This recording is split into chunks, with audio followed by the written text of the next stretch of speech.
we doing? I've just watched the Survivor Series and I want to talk to you about it because I did actually, for the most part, quite enjoy it. I'll talk about the pre-show quickly. First off, it irritates me that they didn't count this into the whole Survivor Series show, which made it kind of redundant and extremely pointless.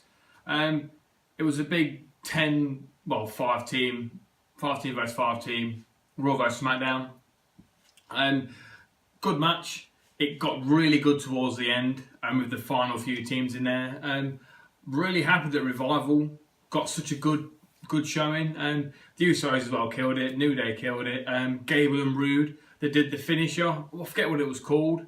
It was like Rude does a neck breaker, and as he lands the neck breaker, Gable does a moonsault. That looked pretty cool. I hadn't seen that before. They might have done it before, but I might have missed it. Really enjoyed that. Great pre-show start.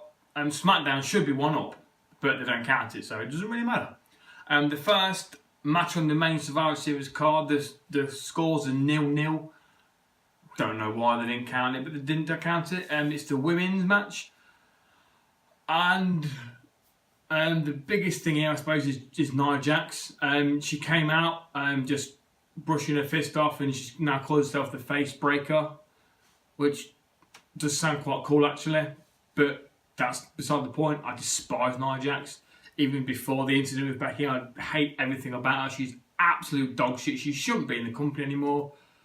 But that being said, I don't agree with it, but I can kind of understand why they've done what they've done. The match itself was fairly good. On paper, the opening teams, Raw had definitely the strongest team with Bayley, Sasha, obviously Nia Jax. Who else was it in that team? It's eluded me who the other people were, but I think they were the biggest. Sort of Mickey James as well, and Tamina is a little bit Joe Ricci now. But anyway, and SmackDown were given Asuka, and then Carmella, Naomi, who was eliminated very quickly. Then you had Sonya Deville and Mandy Rose. I did think that the last mystery person was going to be Nikki Cross, but I was obviously wrong. Mandy Rose was fine. Sonya Deville had put in a good performance for me. Asuka shone for the most part, I thought. But it ended up with Nia Jax being the last one surviving. It irritates me because the whole incident is just absolutely fucking sloppy. The way she's punching the people she's injured in the past as well, it's just so frustrating that she hasn't been punished or reprimanded in what seems like any way. But on the flip side, they have been landed this heat magnet in Nia Jax, and I suppose they are going to use it, making the best out of it. I don't agree with it, but I can a little bit understand it. But I want to make it like I don't agree with it, I don't like it. I just want Nia Jax to fuck off. Simple as that. The next match, I think, was Seth and Nakamura. This match was fine, it was good. Seth got the win. I really felt like Nakamura needed to win this. I felt that Seth could have would have been fine with a loss either way. But Seth got the win. The match was good.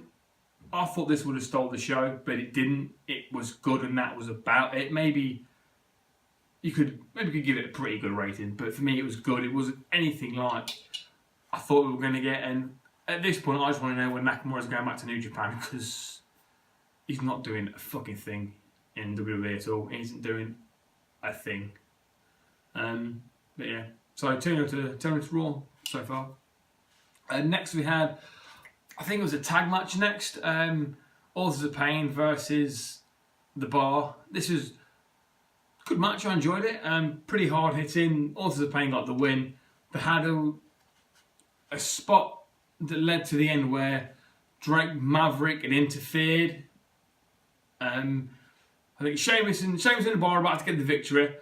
Drake Maverick put whoever it was, Nakamura's foot on the rope to break the count, and as Cesaro went to chase Maverick ran around the ring, running away from him, straight into the Big Show. The Big Show picks him up, chokes him, puts him on the apron. It was really weird for a second because Big Show was just standing there with his hand around his throat and just nothing was happening. And then you see like the little bits of piss staining his trousers, and in the instant, it was funny.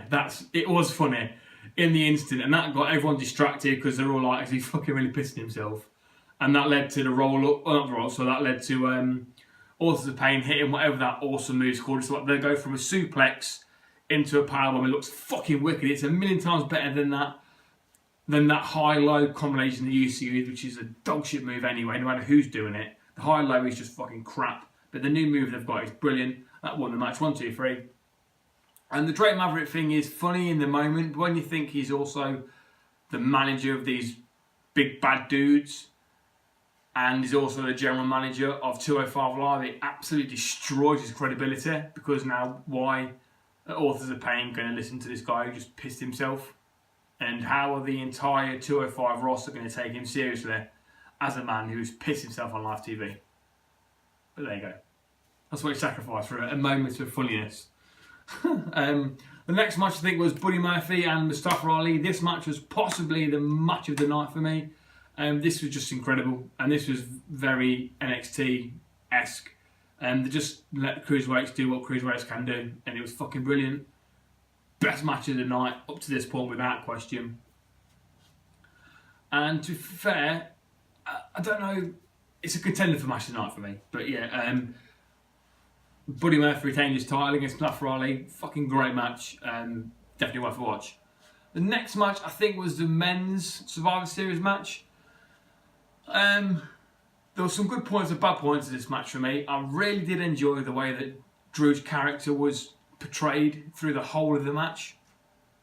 There was points, and the way he was tagging himself in. He was telling Braun to basically fuck off because he wanted to start the match. And although it's a shame that Joe had to go out so quickly and early, but obviously Joe being a big bad dude and McIntyre taking him out so quickly gives McIntyre a bit of a rub that they're nicely that they're continuing with doing, not just being flippy floppy like they have been in the past with pushes. So far, the push Drew's got from Kurt has rolled forward into Survivor Series, which I'm happy with. It's a shame it's at the expense of Joe, but I think for the greater good, I'm fine with it. There was points in the match as well where Drew was only tagging in Dolph, and there was a point in the match where Drew was gagging to get a tag, and the only person there was Finn, but he looked at Finn and thought, fuck it, I'd rather take a beating than tag you in. So Finn ended up tagging himself in, kicking McIntyre. And as the match progressed, when Finn got eliminated, McIntyre gave him a bit of a beating before he chucked Finn out of the ring. Obviously, Finn being on the same team as him. Really enjoyed this. Really enjoyed the way McIntyre, and Braun was taken out for most of the match by Shane, obviously jumping off of the fucking outside and took him through a table. And DJ's really interrupted my fucking review. DJ, what do you think of Survivor Series? What's that, mate? What do you think of Survivor Series? Some good bits, some bad bits. That's a very fucking neutral review, isn't it? Thank you, mate. What a guest entrance that was. I think I didn't like Shane being the last one left. I didn't like that at all. But I did enjoy his performance. Apart from his stupid gay punches that he always has to do, I really enjoyed his performance. When the Miz was telling him to do his second coast to coast, and he was absolutely bollocks, and he was like, "Oh fucking hell, all right then." That he sold that really well. I think having Drew, Braun, and Bobby being the last ones in the match was the great decision, because they're your top guys going forward. So I'm fine with that, especially against a small SmackDown team. So once again, that's Raw with another win. Spoiler alert, Raw win everything. The next match was the other contender for match of the night, Ronda and Charlotte. This match was fucking awesome. The intensity, the quickness of the whole thing, it was almost shooty-esque at some points. It was hard and I absolutely loved it. And I've not been much of a fan of Ronda up to this point, but Ronda's won me over in this match. It was fucking brilliant.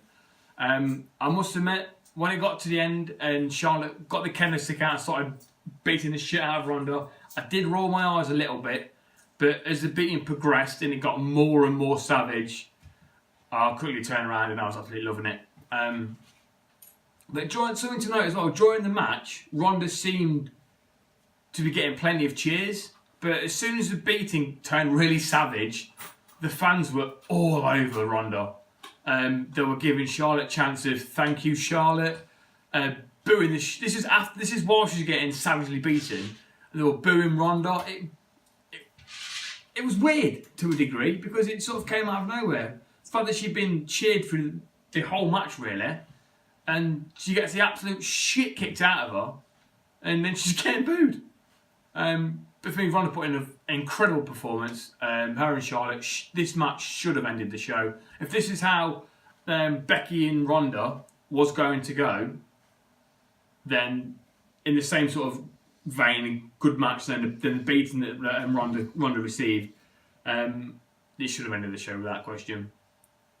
So that's another Ronda win. Another Raw win. So it's 5-0. And the main event, Daniel Bryan versus Brock Lesnar. I did enjoy it. It seems to have become Brock Lesnar's annually good match against this smaller guy. If this becomes an annual thing, I've got a lot of time for that, to be fair, at Survivor Series. For me, I did enjoy it, but it felt like quite not a carbon copy, but very similar to his match with AJ last year. I don't know what anyone else thinks, but I'd recently watched the AJ Brock match before because in the hype for seeing them go again, I'd watched it again, and it just seemed the whole structure of the match seemed to be very similar to the AJ one. Still enjoyed it. I think this is the best way Daniel Bryan can save face like AJ did last year and carry on moving forward. So overall, I enjoyed the pay-per-view. Really wish it would have ended with Ronda and Charlotte. And that is Raw. An absolute clean sweep. 6-0. So, there you go. Let me know if you enjoyed it. Goodbye.